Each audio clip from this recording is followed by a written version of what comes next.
Quando foi que jogar virou uma guerra? E eu tô falando sério. Em que momento sentar pra jogar algo que sempre foi sinônimo de descanso, diversão, escapar um pouco da realidade, virou disputa? Porque hoje parece que antes mesmo de pegar no controle, você já precisa escolher um lado. Era pra ser lazer, era pra ser aquele momento seu, tranquilo, mas agora é guerra de console, é briga por nota, é discussão infinita porque um portal deu 8 e não 9, é cancelamento porque alguém gostou de um jogo que você odeia, ou porque você não gostou daquele que a internet decidiu amar. Tudo virou confronto. Se alguém elogia, alguém precisa atacar. Se alguém critica, alguém aparece pra defender como se fosse questão de honra. E no meio disso tudo, o jogo, aquele que deveria ser o centro da experiência, vira só munição, argumento, ferramenta pra ganhar discussão. E eu comecei a me perguntar como a gente chegou aqui. Como algo criado pra entreter, pra emocionar, pra conectar pessoas, virou palco de ego. Porque parece que a gente pensa mais e passa mais tempo discutindo sobre jogos do que jogando de fato. Nesse vídeo eu quero tentar entender quando essa virada aconteceu,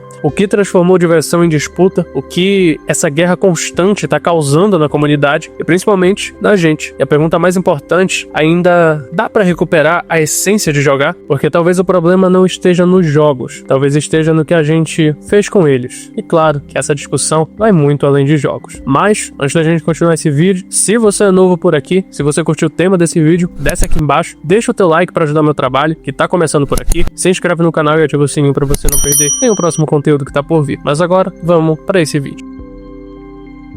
Fala galera, eu sou o Mikael e você está no Reinado Games. Se a gente parar pra observar, o jogo nem precisa mais estar na tela para começar a batalha. Basta abrir uma rede social, principalmente aquela que tá todo mundo distribuindo a sua opinião e atacando todo mundo ao mesmo tempo. Hoje, o verdadeiro campo de guerra não está no multiplayer competitivo, está no feed, está nos comentários, está naquele post aparentemente inocente que vira uma discussão com 100 respostas em menos de uma hora. As redes sociais transformaram opinião em confronto. Não é mais sobre conversar, trocar ideia, discordar de forma saudável. É sobre ganhar, é sobre ter razão, é sobre esmagar o argumento do outro. E aí começaram os lados.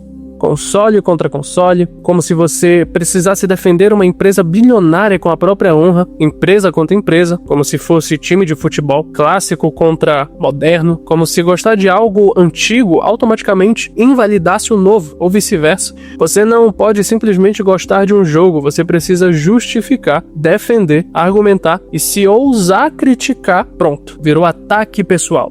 A crítica deixa de ser sobre mecânica, narrativa, desempenho, ela vira: você está atacando o que eu gosto. E quando isso acontece, qualquer conversa morre antes mesmo de começar. Existe uma lógica quase automática nisso tudo. Se alguém elogia, outro precisa aparecer para diminuir. Se alguém aponta um defeito, alguém surge para dizer que aquilo é perseguição. Parece que a internet criou uma regra invisível. Nenhuma opinião pode existir sozinha. Sempre tem que ter a oposição. O problema é que nesse ambiente ninguém entra para ouvir. Todo mundo entra armado. E quando todo mundo está armado, não existe diálogo, somente guerra. Mas para entender por que tudo vira guerra tão rápido, a gente precisa falar de uma coisa mais profunda. Jogos não são só produtos, eles são memórias. Muita gente cresceu jogando, passou infância, adolescência, momentos difíceis e momentos incríveis com o controle na mão. Tem jogo que lembra um amigo que você não vê mais, tem jogo que lembra uma fase específica da sua vida, tem trilha sonora que te transporta instantaneamente para outro tempo. No meu caso, por exemplo, os videogames me lembram muito o meu pai, que jogávamos sempre juntos, principalmente quando eu era criança e adolescente. E quando algo carrega esse tipo de peso emocional, ele deixa de ser só um jogo. A nostalgia é um território extremamente sensível, porque ali não está só a obra, está quem você era naquela época, está a sensação que você sentiu, está uma parte da sua história. O problema começa quando gostar de algo deixa de ser preferência e vira identidade. Quando o jogo que você ama passa a fazer parte de quem você é, qualquer crítica parece pessoal. Se alguém fala mal daquele título, não soa como uma análise, soa como um ataque, como um desrespeito, como se estivessem diminuindo o seu gosto, a sua memória, a sua experiência. E aí o ego entra em cena. E não dá pra falar dessa guerra sem olhar pro sistema que alimenta ela, porque indignação vende. Reclamar gera engajamento, polêmica gera clique. Um vídeo equilibrado dificilmente explode como aquele com um título que está em caixa alta, dizendo que a indústria morreu ou que tal jogo é uma vergonha vergonha, o algoritmo não recompensa nuance, ele recompensa reação.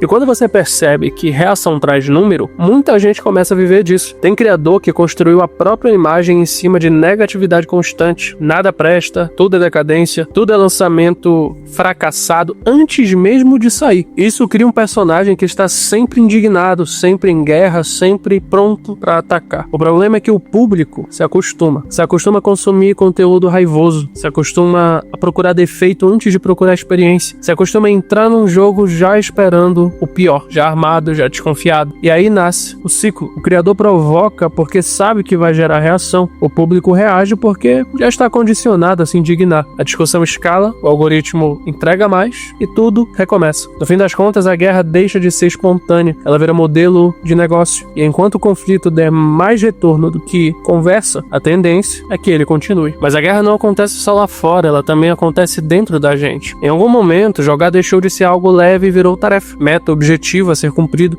Existe uma pressão silenciosa para zerar tudo, para não deixar nada pela metade, para provar que você realmente viveu aquele jogo até o final. Aí entra a platina, entra o 100%, entra a necessidade de extrair cada troféu como se aquilo validasse a experiência. E olha, não tem problema nenhum em gostar disso. O problema é quando isso deixa de ser prazer e vira obrigação. O backlog vira a lista de produtividade, uma pilha de jogos que você precisa terminar e, sem perceber, você começa a jogar com a mesma mentalidade que teria no trabalho. Cumprir tarefa, bater meta, limpar pendência. Quantas vezes você já continuou um jogo que claramente não estava mais divertido só porque já tinha investido horas ali, só porque gastou dinheiro, só porque agora tem que terminar. E quando decide abandonar, vem a culpa, como se parar fosse fracasso, como se dropar um jogo te tornasse menos gamer ou algo do tipo, como se você estivesse devendo algo a alguém. Só que videogame nunca foi sobre dever, nunca foi sobre provar nada. Quando a gente transforma a diversão em obrigação, a guerra deixa de ser contra os outros e passa a ser contra a própria experiência. E no meio disso tudo, a pergunta que quase ninguém faz é o que a gente está perdendo. Quanto tempo é gasto discutindo e quanto tempo é realmente jogando? Quantas horas vão embora em comentários, thread, respostas atravessadas, enquanto aquele jogo incrível continua lá esperando para ser explorado? Tem mundos abertos ignorados porque a gente tá ocupado demais tentando ganhar discussão. História profunda passando despercebida, porque estamos mais preocupados em provar que estamos certos do que em sentir alguma coisa. E isso é o mais triste, porque videogame sempre foi espaço de emoção, de descoberta, de silêncio também. Aquele momento em que você entra no mapa novo, escuta a trilha subir devagar, percebe um detalhe no cenário e sente algo que nem sabe explicar direito. Só que a emoção exige presença. Presença não combina com guerra. Existe uma diferença enorme entre zerar um jogo pra poder dizer que zerou e viver um jogo porque aquilo te tocou de verdade. E talvez essa seja justamente a diferença que a gente esteja esquecendo no meio do barulho. No fim das contas, a guerra nunca foi sobre jogos. O problema não é o lançamento, não é a nota, não é a mecânica, não é a empresa. O problema é a necessidade constante do confronto. Essa sensação de que tudo precisa virar disputa, que toda opinião precisa ter um oponente, que toda conversa precisa ter vencedor.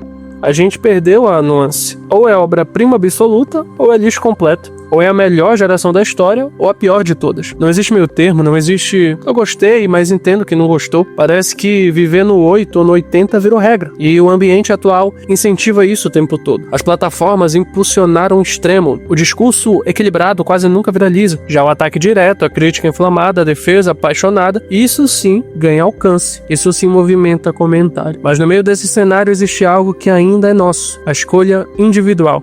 A gente pode continuar alimentando essa lógica, pode continuar entrando em toda a discussão como se fosse batalha, ou pode simplesmente decidir que nem toda opinião precisa de resposta, que nem toda crítica pessoal, que nem todo jogo precisa virar bandeira, porque no final a responsabilidade não é da internet, é de cada um de nós que escolhe como vai jogar e como vai se comportar fora do jogo também. Mas me fala aí, qual é a sua opinião sobre tudo isso? Comenta aqui embaixo que eu vou estar lendo todos os comentários e a gente continua essa discussão aqui embaixo. Mas é isso aí, muito obrigado por ter assistido esse vídeo até aqui. Clique em um desses que está aparecendo na tela, continua maratonando o canal que eu tenho certeza que você vai curtir e a gente se vê em um próximo vídeo.